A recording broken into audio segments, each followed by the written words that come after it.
Bir nəfər var idi, o Almandaydı. Almanda danışırdı. Deyirdi, bizə dedilər ki, şəhərdən çıxın. Təbrizdən.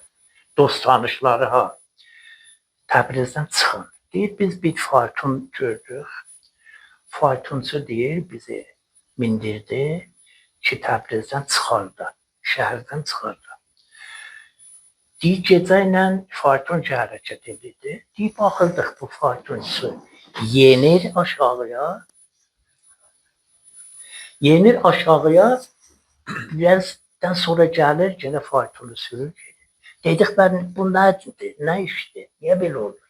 Dedi, valla, o qədər adam cəsədi bu xiyabanda var və donublar, şəxsdə donublar, at hülkür, faytonun atı hülkür bunlardan.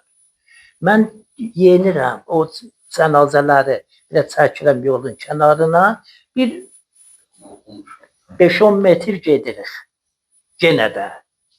Elə o qədər yəni adam öldürmüşdülər Təbrizin küçələrində. Elə bu biri şəhərlərdə də ona bənzər bir vaqiələr var idi. Elə bir, məsələn, çoxların bizim şəhərimizdə onlar ki, firqə vaxtında elə sədaqət ilə işlədilər. Onları bir bəlləmişdilər.